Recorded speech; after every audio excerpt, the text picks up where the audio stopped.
पता नहीं कैसे लोग कहते हैं कि मोदी जी बहुत मजबूत प्रधानमंत्री हैं।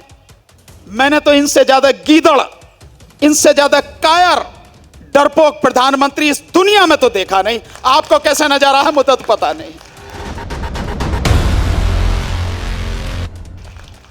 18 साल की बच्ची से, ग्रेटा थनबर्ग, अभी नाम लिया साथियों ने, 21 साल की बच्ची दिशा ए रवि, जिसे गिरफ्तार करके लाए हैं, पूरी तरह से गैर कानूनी उसकी गिरफ्तारी, इलीगल डिटेंशन।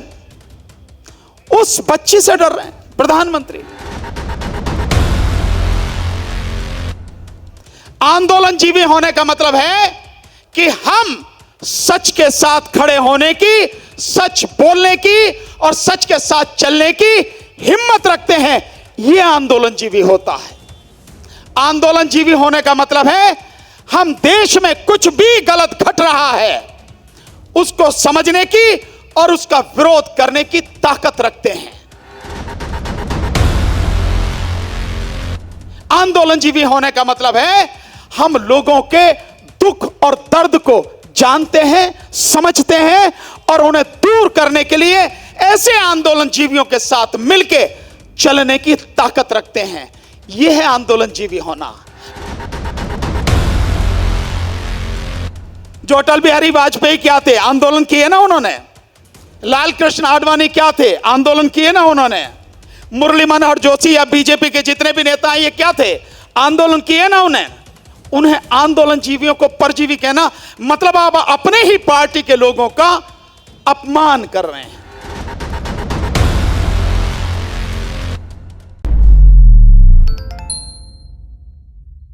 पूरे देश का अपमान करने का आप प्रयास कर रहे हैं। और परजीवी कौन होता, आप जानते हैं परजीवी कौन होता? परजीवी होता है एक कीड़ा जो फसल पे लग जाए, जो पेड़ पे लग जाए और जहां लग जाए उसे पूरी तरह से तबाह कर दे, बर्बाद कर दे, खत्म कर दे। तो इस देश में सबसे बड़ा परजीवी कौन है, आप बताओगे कि मैं बताऊं? सबसे बड़ा परजीवी इस देश में है तो माननीय प्रधानमंत्री नरेंद्र मोदी हैं। इस देश पर इतनी बुरी तरह से चिपक गए हैं, इस देश का सारा खून निचोड़ रहे हैं लगातार बैठ के। तो मोदी जी से बड़ा परजीवी कोई है नहीं। दूसरा परजीवी वो है यानी जो दूसरे पर निर्भर रहे। मोदी जी अपने झूठ का प्रचार करते हैं तो अपने गोदी मीडिया पर निर्भर हैं। तो परजीवी है कि नहीं है, दूसरे पर निर्भर हैं मोदी जी अगर उन्हें इलेक्शन जीतना हो तो इलेक्शन जीतने के लिए ईवीएम पर निर्भर हैं, है कि नहीं है ईवीएम पर निर्भर? आप चाहे मानते रहो कि आपने वोट दिया हो लेकिन आपके वोटों से नहीं। और मोदी जी कभी जीत ही नहीं सकते इस देश में अगर व्यापक रूप से निष्पक्ष इलेक्शन हो जाए। वो जीतने के लिए केवल ईवीएम पर निर्भर हैं। इलेक्शन जीतने के लिए ईवीएम पर जो निर्भर हो वो है परजीवी, है कि नहीं है? और इस देश के खून पसीने की गाढ़ी कमाई पर जो अपने लिए 20,000 करोड़ के 2 जहाज खरीद कर लाए, ऐसे समय में जिस समय देश में 35 करोड़ लोग बेरोजगार हैं, जिस समय देश में 3 लाख लोग भूख से मर जाते हैं, जिस समय देश में 25 लाख लोग प्रदूषण से मर जाते हैं और जिस देश के आधे बच्चों को खाने के लिए रोटी नहीं मिलती, कुपोषण के बीमार हैं, ऐसे समय में मोदी जी अपने लिए 20,000 करोड़ के 2 जहाज लेकर आए हैं। मोदी जी ऐसे समय में नई संसद बनवा रहे हैं।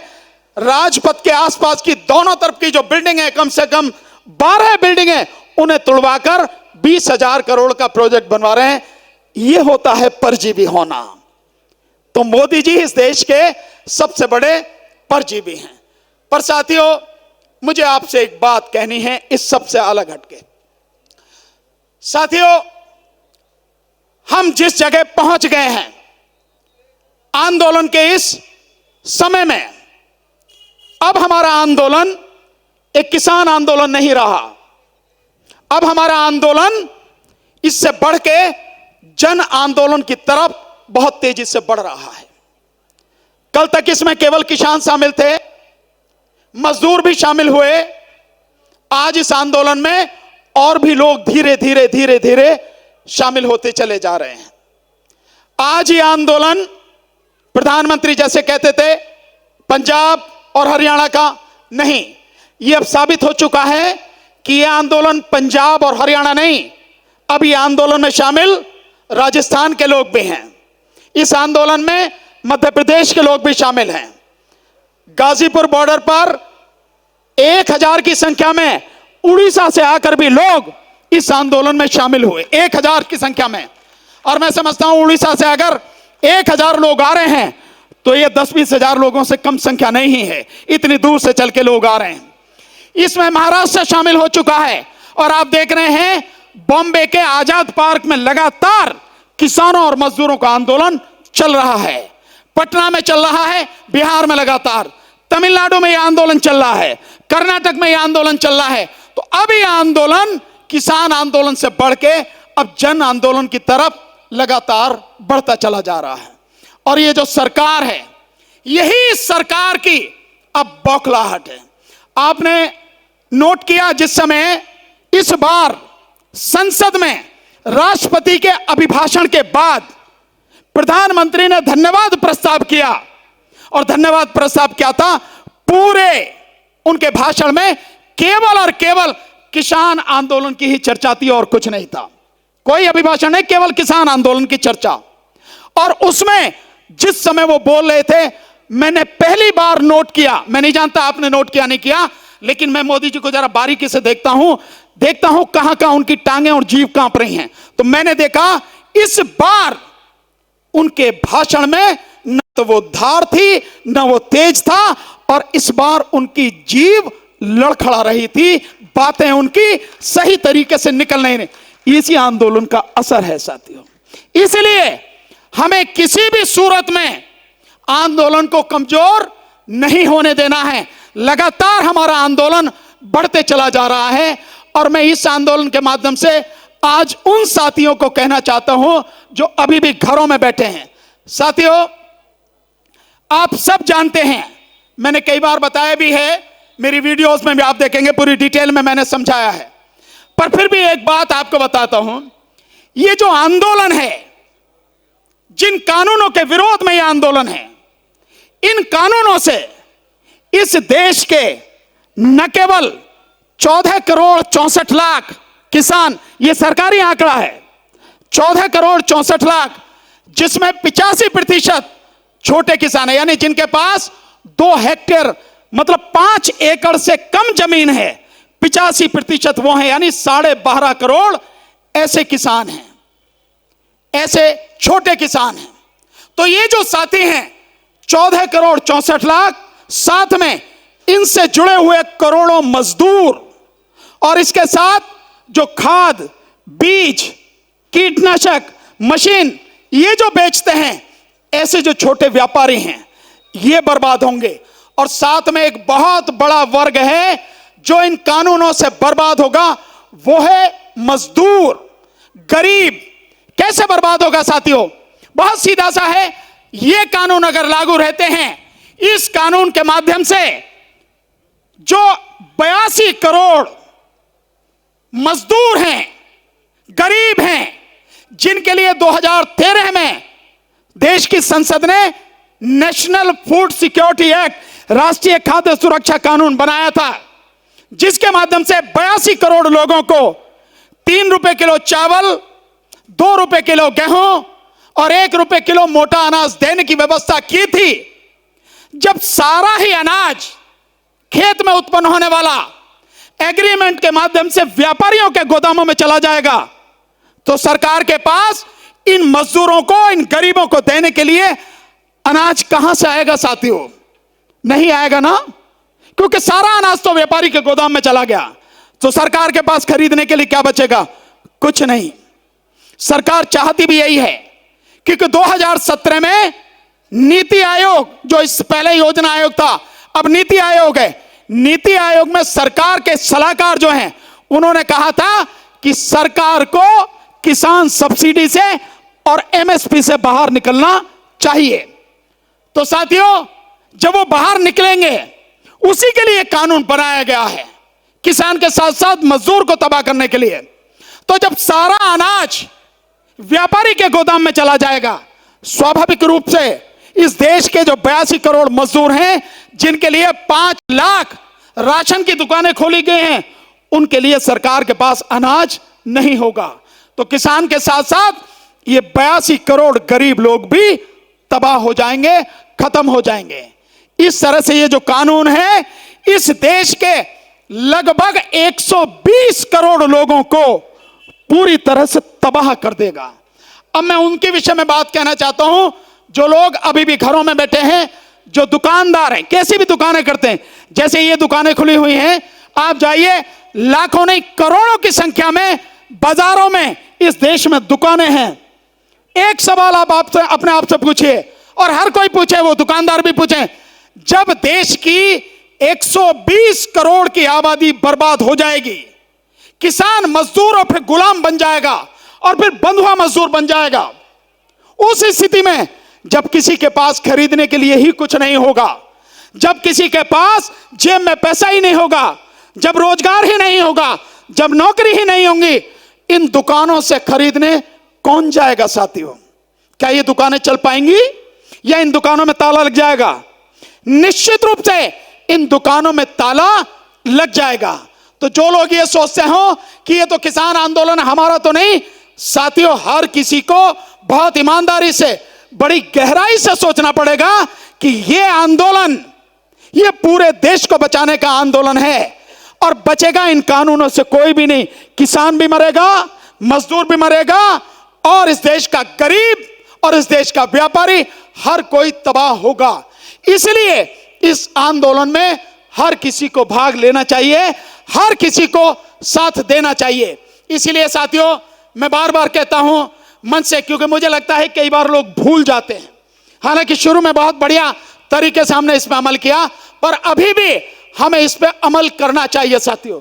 और वो क्या बात है, मेरा बार बार हर किसी से कहना है, जो भी व्यक्ति है, हफ्ते में एक दिन इस आंदोलन के लिए निकालना चाहिए, इस आंदोलन में आना चाहिए, यहां आके अपनी उपस्थिति दर्ज करानी चाहिए।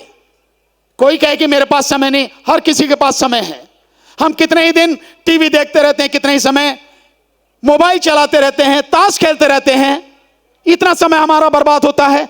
इसलिए अगर हम देश को बचाना चाहते हैं, हर किसी को हफ्ते में एक दिन यहां के लिए निकालना चाहिए। चाहे तो सिंघू बॉर्डर पर जाए, चाहे वो टिकरी बॉर्डर पर जाए, चाहे वो गाजीपुर बॉर्डर पर जाए, चाहे शाहजहांपुर राजस्थान बॉर्डर पर जाए, और चाहे वो पलवल बॉर्डर पर जाए, कहीं भी जाए, जिसकी जैसी स्थिति हो, लेकिन आंदोलन के लिए समय हर किसी को निकालना चाहिए साथियों। दूसरा, हम लोगों ने, किसानों ने एक जो आह्वान किया है, बहिष्कार का नारा, यह बहिष्कार का नारा हमारी सबसे बड़ी ताकत है साथियों। इसे भूल नहीं जाना। आंदोलन में आने के साथ साथ अंबानी का, अडानी का और लाला रामदेव का, इनके जितने भी उत्पादन हैं, इनका पूरी तरह से बहिष्कार हम लोगों को करना है। चाहे हम अपने रिश्तेदारों को, हमारे जानकारों को, हमारे पहचान वालों को फोन ही क्यों ना करना पड़े, चाहे हम कुछ भी करें, लेकिन उनको सबको बताना है कि अंबानी, अडानी और लाला रामदेव के जितने उत्पादन हैं, इनका बहिष्कार करना है साथियों। अंबानी का आप बहुत आराम से जानते हैं, अंबानी के कितने ही स्टोर हैं, Reliance digital, Reliance fresh, Reliance smart, इस तरह से जितने हैं, बिग बाजार जितने भी हैं, रिलायंस डिजिटल, रिलायंस ट्रेंड करके हैं, कितने ही हैं, ये सारे के सारे हमें उनका बहिष्कार करना है। साथ में ये जो इनके जियो का सिम है, सिम अगर पोर्ट नहीं होता है, दूसरे में नहीं बदलता है, कोई चिंता नहीं, उसे निकाल के फेंकिए और उसकी जगह नया सिम लीजिए, लेकिन पूरी तरह से इनका बहिष्कार कीजिए साथियों। साथ में रिलायंस के जो पेट्रोल पंप हैं, वहां से डीजल, पेट्रोल पंप, पेट्रोल कुछ भी भराने की जरूरत नहीं है। बहुत से पेट्रोल पंप हैं, आप वहां से डीजल अपनी मोटरसाइकिल में, स्कूटर में, कार में, जीप में, गाड़ियों में, किसी में भी भरवा सकते हैं, कहीं से भरवा सकते हैं। लेकिन ये लोग, क्योंकि इनकी दुकान पर ताला लगना बहुत जरूरी है। जिस दिन अंबानी, अडानी और लाला रामदेव की दुकानों पर ताला लग गया, आप समझ लीजिए उसी दिन मोदी जी घुटनों के बल नीचे बैठ जाएंगे, उसी दिन हमारी जीत हो जाएगी। इसलिए इनका बहिष्कार बहुत जरूरी है साथियों। तो अडानी के जैसे पेट्रोल पंप हैं, अडानी के गैस के पंप भी हैं, मत वहां से पेट्रोल भरवाइए, ना डीजल भरवाइए, ना ही गैस भरवाइए। और साथियों, जो फॉर्च्यून के नाम से है, फॉर्च्यून तेल, फॉर्च्यून आटा, फॉर्च्यून बेसन, फॉर्च्यून चावल, यानी फॉर्च्यून के नाम से जो भी है पूरा बहिष्कार इनका करना है। यह हमारी लगातार चलने वाली लड़ाई है, इसे हमें भूलना नहीं है साथियों। आने के साथ साथ अगर कोई नहीं आ सकता है, घर में बैठ के आप सामान लेने जाते हैं, इनका मत लीजिए, किसी और का लीजिए, केवल इनका मत लीजिए। इनका बहिष्कार करना बहुत जरूरी है। और साथ में जो लाला रामदेव है, मैं उसे बाबा नहीं कहता, वो बाबा नहीं है, अब व्यापारी है, वो विज्ञापन करता है, नमक और तेल के विज्ञापन करता, तो वो लाला रामदेव है, अब बाबा नहीं है। इसलिए लाला रामदेव के जितने उत्पादन हैं, चाहे पतंजलि के उत्पादन हो और चाहे रुचि सोया उसका तेल है। एक रुचि सोया की बड़ी मजेदार कहानी है साथियों, सुन के आप देखेंगे कि लूट किस तरह से हो रही है। यह रुचि सोया कंपनी 1885 में बनी थी, 1885 में, 1985 में, और 2017 में इस कंपनी को दिवालिया घोषित कर दिया गया। 12,000 करोड़ रुपए बैंकों का लोन है, 12,000 करोड़ रुपए, और दिवालिया घोषित करके जो सरकार ने एक एनसीएलटी जगह बना रखी है, उस एनसीएलटी में दिवालिया घोषित करके 4,350 करोड़ में लाला रामदेव ने इस कंपनी को खरीद लिया। 4,350, बैंकों का 12,000 करोड़ कहां गया? भाड़ में। बैंकों का 12,000 करोड़, उसका कोई पता नहीं। और 4,350 करोड़ में बैंकों से दोबारा लोन लेके ये कंपनी खरीद ली गई। रुचि सोया ये कंपनी तेल बनाती है, इसलिए इनका बहिष्कार करना है। साथ में एक चीज और करनी है साथियों, मैं बार बार कहता हूं इस बात को, ये जो टेलीविजन है, इन टेलीविजन पे ताला लगाना है हमें। क्यों लगाना है साथियों? कभी सोचा आपने? पुण्य प्रसून वाजपेयी जी कहते थे, रवीश कुमार भी कहते थे, मैं भी लगातार कह रहा हूं, पिछले करीब 1.25 साल से जब सीए एनआरसी का आंदोलन चला था, तब से मैं लगातार कह रहा हूं कि इनका बहिष्कार करना है। क्यों करना है? आज की तारीख में जितने भी टीवी चैनल्स हैं, उनमें 60% पूरी तरह से अंबानी के हैं। 60%। आप टीवी में देखते हो, कलर टीवी आता है, कलर्स करके आता है ना, Colors Marathi, Colors Punjabi, Colors Odia, ये सारे के सारे अंबानी के हैं, रिलायंस के। आप ईटीवी देखते हैं, ETV Urdu, ETV Hindi, ETV Uttarakhand, ETV Rajasthan, सारे के सारे जो हैं अंबानी के हैं। IBN 7 देखते हो आप, IBN 7, ये IBN 7 ये अंबानी का है। न्यूज 18 करके जितने भी चैनल हैं, ये सारे के सारे अंबानी के हैं। इसके अलावा बाकी जो और चैनल्स हैं, उन सब में भी बहुत बड़ी हिस्सेदारी अंबानी की है। और अंबानी क्या कर रहा है? अंबानी इस देश को तबाह करने के लिए मोदी का इस्तेमाल कर रहा है नहीं है साथियों? इसलिए मैं बार बार कहता हूं कि हमें अपने टेलीविजन पर 1 साल के लिए, कम से कम 1 साल के लिए ताला लगा के रख देना चाहिए। मैं इसलिए कहता हूं साथियों, क्योंकि जब हम इस समय संघर्ष कर रहे हैं, ये जंग का मैदान है साथियों, ये संघर्ष का मैदान है। और संघर्ष में अपने जो दुश्मन हैं, जो देश के दुश्मन हैं, उन देश के दुश्मनों को हराने के लिए, उन देश के दुश्मनों को धूल चटाने के लिए रणनीति बनाना और उस पर अमल करना जरूरी है, मनोरंजन जरूरी नहीं है साथियों। इसलिए हमें अपने टेलीविजनों पर ताला लगाना पड़ेगा। 1 साल के लिए ताला लगाइए और उसके बाद आप नतीजा देखिए, ये अंबानी, अडानी, लाला रामदेव, इनकी दुकान पर ताला लगेगा और साथ ही साथ में मोदी और मोदी सरकार, ये भाजपा सरकार घुटनों के बल आ जाएगी। इसलिए ये लड़ाई हमारी बहुत जरूरी है साथियों। मैं बार बार आपके बीच में आता रहा हूं, इस बार थोड़ा सा ज्यादा समय हुआ क्योंकि गाजीपुर बॉर्डर पर थोड़ा ज्यादा समय देना पड़ा, थोड़ी स्थिति वैसी थी वहां की, इसलिए वहां पे लगातार रहा। मैं आपके बीच में हमेशा आता रहूंगा, आपके साथ कदम से कदम मिलाकर अंतिम सांस तक संघर्ष करता रहूंगा। और ये तो मैं आपको कह ही रहा हूं, आपको घबराने की जरूरत ही नहीं है। घबरा इस समय सरकार रही है, मोदी सरकार घबरा रही है। तभी तो मोदी सरकार के या बीजेपी के जो राष्ट्रीय अध्यक्ष हैं जेपी नड्डा मीटिंग कर रहे हैं। तभी तो जो संजीव बालियान उनके मुजफ्फरनगर से सांसद हैं, जाट जो पश्चिमी उत्तर प्रदेश के जाट नेता हैं, उन्हें बुला के मीटिंग कर रहे हैं। इसलिए उनकी हालत खराब है। आपको बिल्कुल समझ में आ जाना चाहिए। और केवल जाटों की बात नहीं, आज की तारीख में हर समाज का व्यक्ति इस आंदोलन से जुड़ चुका है। जाटों ने तो झंडा उठा ही लिया है, साथ में और जो लोग हैं, चाहे वो गुर्जर हो, चाहे जाटव हो, चाहे कुर्मी हो, चाहे जो भी हो, हर समाज का व्यक्ति आज इस आंदोलन से जुड़ चुका है। किस किस की मीटिंग करोगे मोदी जी? अब आपकी कब्र खुद चुकी है। और ये जो कीलें आपने लगा रखी हैं ना, ये कीलें आपकी अर्थी की, आपके ताबूत की कीलें हैं। चिंता मत कीजिए, आपका समापन निश्चित है। बहुत बहुत शुक्रिया। बोले सो निहाल। वाहेगुरु जी दा खालसा, वाहेगुरु जी दी फतेह।